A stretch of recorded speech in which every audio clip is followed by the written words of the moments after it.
All right, Mr. Greg Jackson. You had four fighters on the card tonight that you helped train. I guess we'll start at the top. The Sarah Kaufman fight. Was it the fight you expected? No, it was just one of those things that happened, kind of like Derek Brunson's fight. Sometimes a fighter just gets caught, and that happened, I think, pretty early on with Sarah, and pretty early on with Derek Brunson as well. Sometimes you just get caught. For Sarah and Rhonda, everyone seems to get caught. At this point, what is Rhonda doing so well that is catching great fighters like Sarah? Yeah, she's incredible. Her grappling is very, very top notch. She's able to kind of aggressively make her opponents do what she wants, which is really cool. And she has a good flow as far as her takedown and her armbar submission. So she's very good at it. The fight was so short. Is there anything you learned about Sarah as a fighter from that? No, not really. Again, because it was so short, you know what I mean? It's just she was able to get Sarah down and secure the armbar pretty quickly. So it's almost happened so fast that you couldn't take much from it.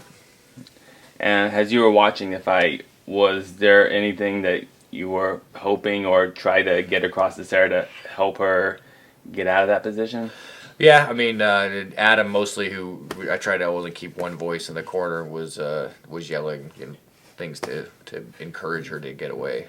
But she's very strong, and when she gets a hold of you, she's rough. For a fighter like Sarah, this is obviously a tough loss for her. How do you and Adam help her, and as far as moving her on with her career? Well, I mean, anytime you have a loss, especially a frustrating or discouraging loss, you just have to keep in mind the bigger picture. It wasn't your night. You fought a very, very tough fighter, and you in a fight like this, you just have to say, you know what, tonight sucked. There's nothing else about it. It's just a bad experience, and because you can't really take a lot of good from it because it happened so quickly. You just got to get ready to do it again. You just got to. It doesn't really matter what you do when you're on top. It matters much more what you do when you have something that doesn't go your way. That's where, to me, people show if they're a fighter or not. Because fighting doesn't have a lot to do with actually fighting for me. Like, I can get two bums in the street to fight right now. That doesn't make them fighters. A fighter is how you deal with the adversities that life gives you. Moving on to the co-main event, Jacare versus one of your fighters, Derek Brunson. Not a good fight for Derek. What went wrong?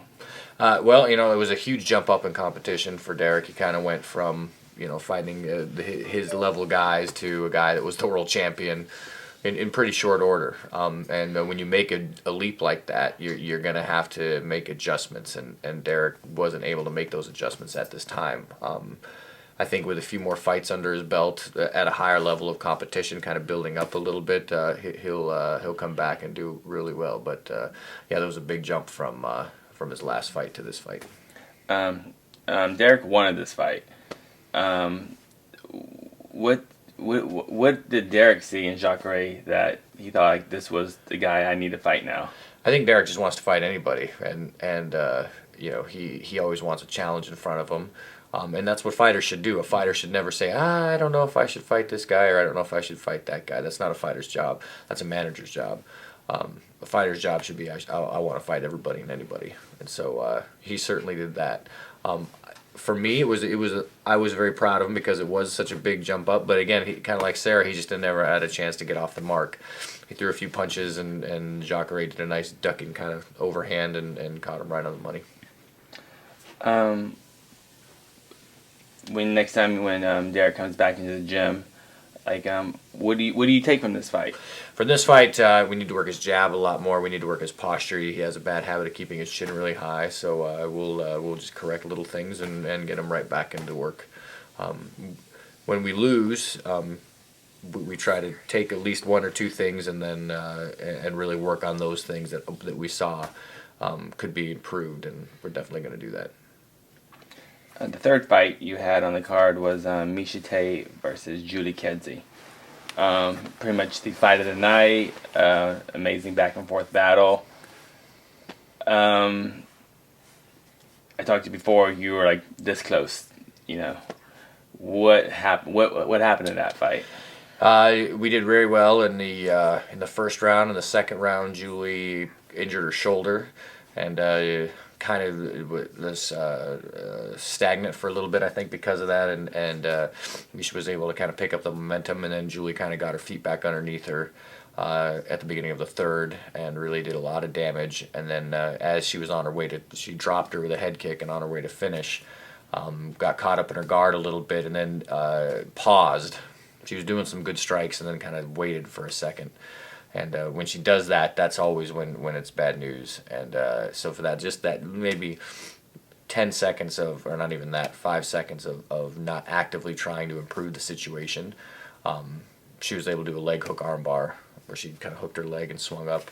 And Julie fought the thing. But it was eventually, because of her shoulder, I think, not being able to support her arm as well, as strong as she usually is. And Misha had some good technique. She had to tap out. Earlier in the fight, I think when she dropped Misha, or Misha went to the ground, takedowns, or felt takedowns, Julie made Misha stand back up. Mm-hmm. On the head kick, though, Julie decided to go for the finish. Was this something you wanted her to do, or was this just Julie in the moment? I wanted her, as long as she stayed out of her guard. So if she went into the side mount, I wanted her to follow her down and try to finish. But if it went back into the guard, it should have backed up a little bit more. And I should have yelled a little bit more of that. But again, it's hard to judge that, you know what I mean? When somebody looks like I'm out because I just got head kicked, it's kind of hard to say, no, don't go down. So I agreed with the initial go down, but I should have told her to get up more. But overall, has her coach, were you happy with the Julie Kedzie that showed up tonight? Julie Kedzie was the best Julie I think the world has ever seen. I mean, Misha Tate is a former world champion. She's beaten amazing fighters, and she got within a minute of losing to Julie. Julie really showed that she belongs in there, that she is a very capable fighter.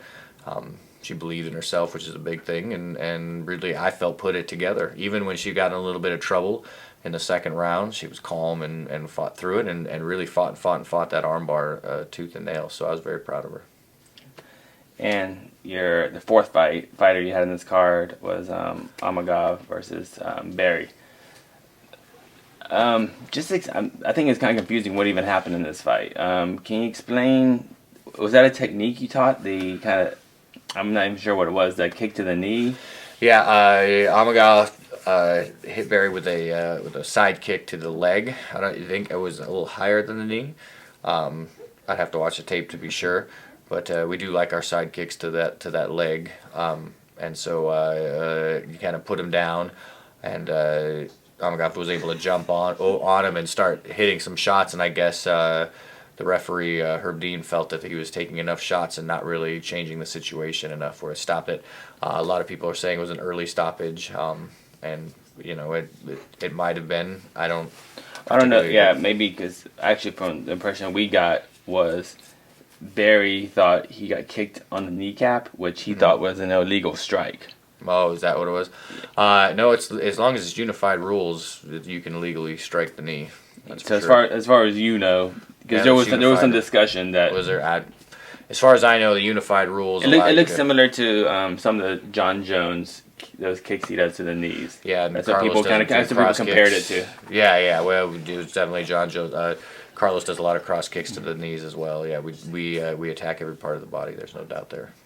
And well, it's because I guess since you were there, you couldn't really hear the commentators, but Barry was actually saying that that the kick was illegal, and by doing that gesturing, Herb Dean thought that he was saying, "I'm done. I'm done." Right? Oh, yeah. That makes sense. Gotcha. So that's what would happen. Right. So I guess the discussion, what the debate was that technique to, but you said it wasn't really a knee strike. I think he hit it higher than the knee, but I'd have to watch the tape to be sure. Okay. But in those couple minutes, were you happy with it? Was your first time fight with him? Yeah.